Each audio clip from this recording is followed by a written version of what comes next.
good evening, wherever and whenever you're watching this live stream.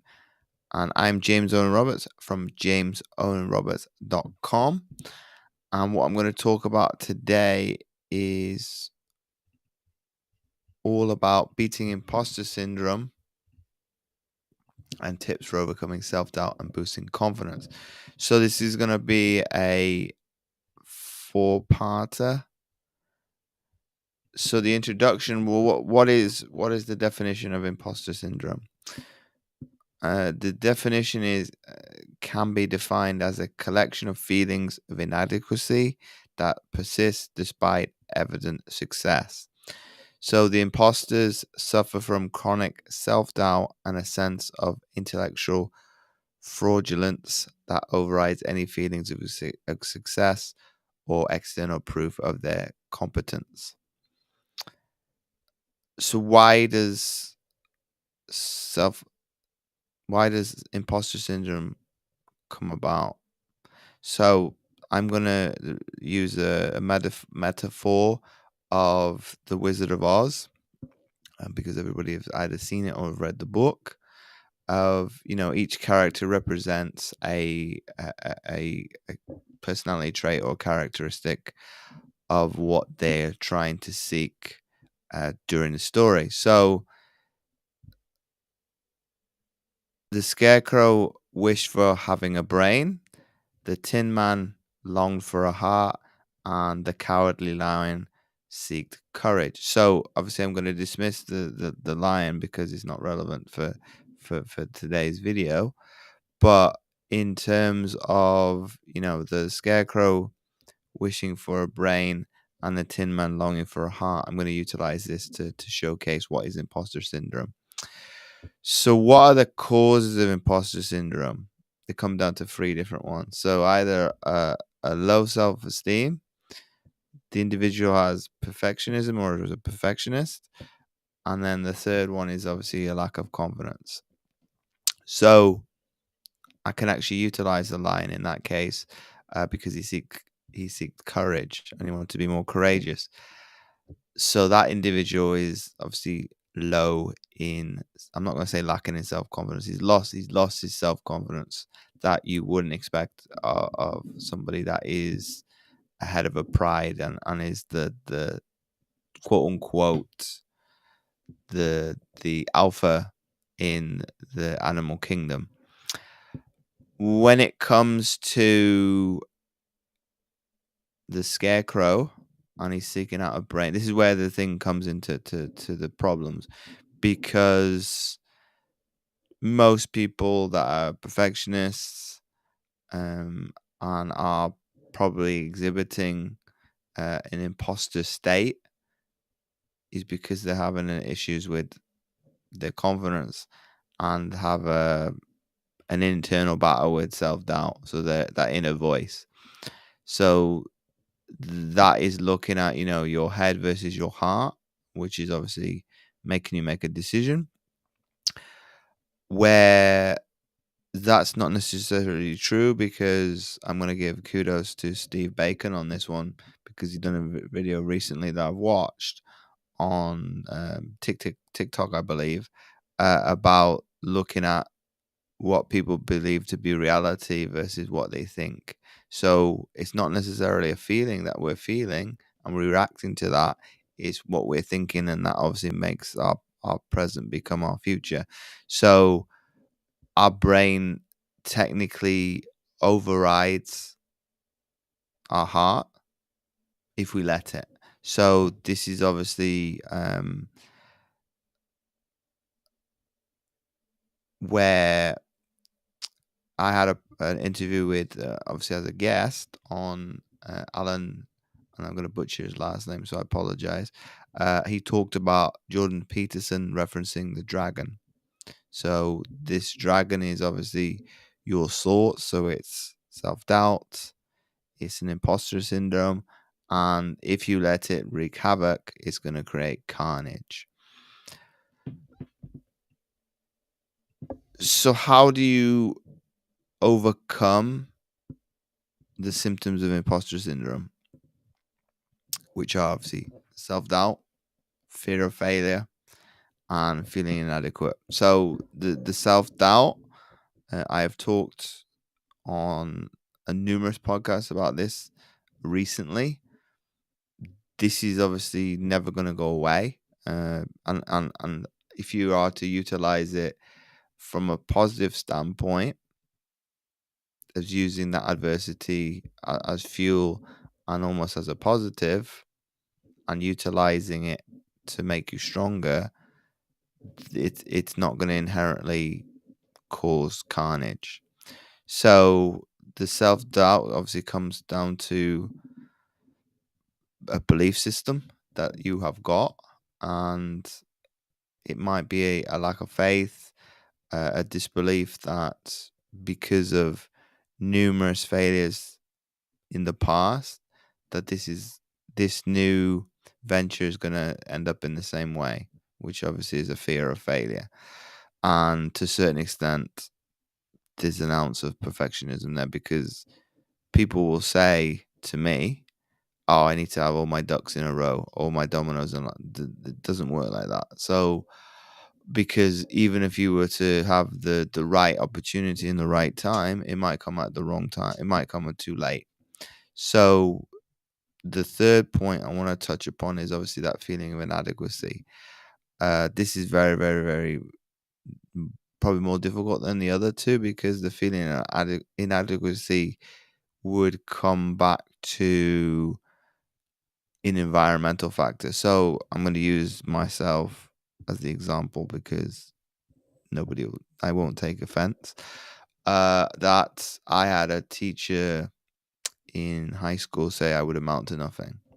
That's a massive feeling of inadequacy, because literally, because I wasn't doing very well academically, I merged the two together. That what was happening in reality and what was happening in my head vis-a-vis somebody's comment, I couldn't be able to distinguish between the two.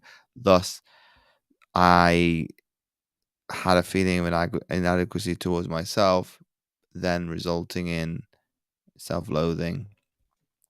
I'm not going to say low self-esteem. My self-esteem wasn't great, and self-doubt was very, very high.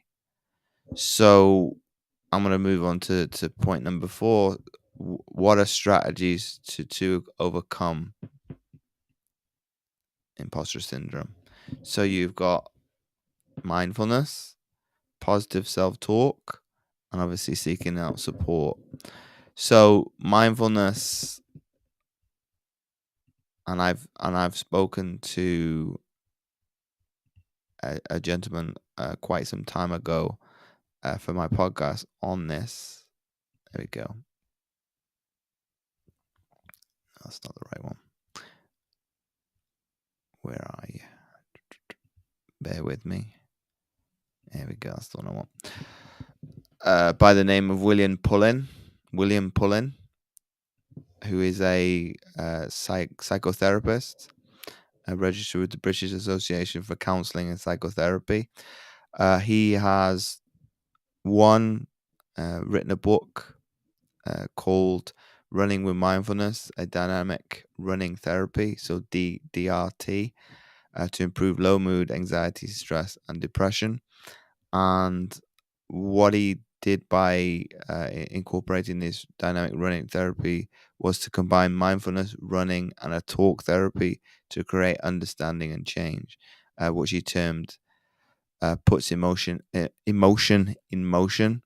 I will link that podcast episode in the comments if you so wish to listen to that. Also, when you've got seeking support, you've got ACT and you've got CBT, and there's one other which doesn't spring to mind. But obviously, CBT is cognitive behavioral therapy, and then ACT, which I'm going to call it, is to do around acceptance and commitment training, which I sat down with Gary Bridgman to talk about.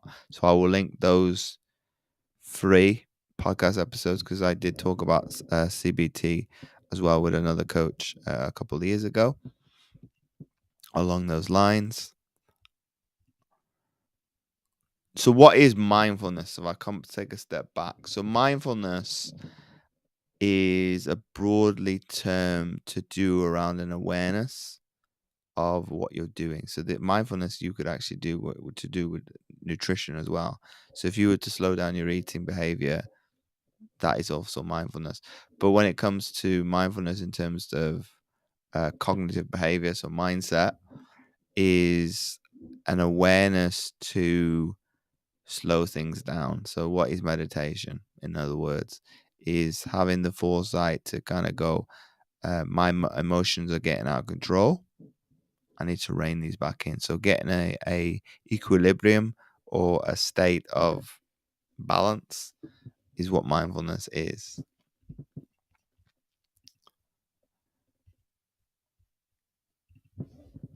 So, what is, I don't really need to explain what fear of failure is, but I'm going to give a story.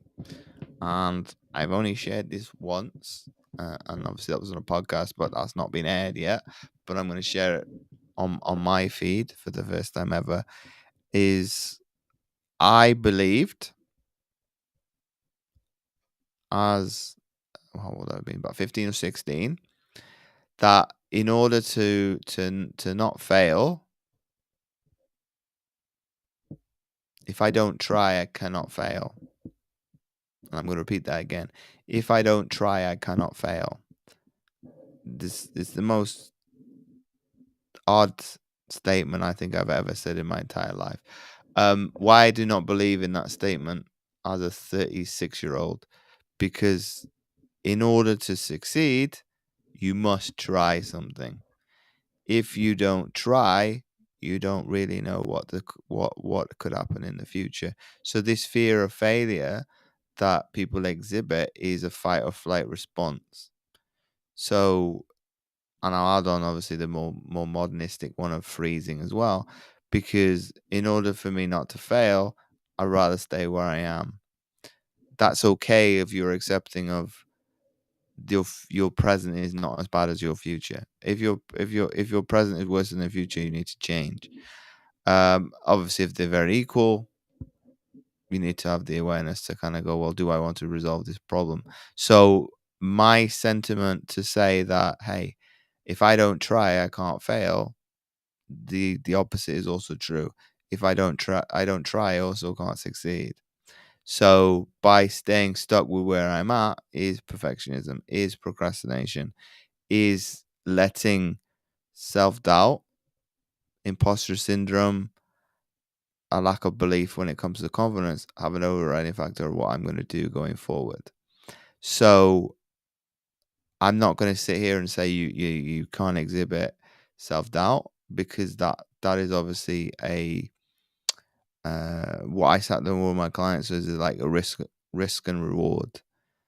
With every opportunity, there's going to be a cost. So kudos to, and I head on to Matt Higgins for that, and Gary Vee, because that's what I learned from listening to their episode together, is opportunity cost.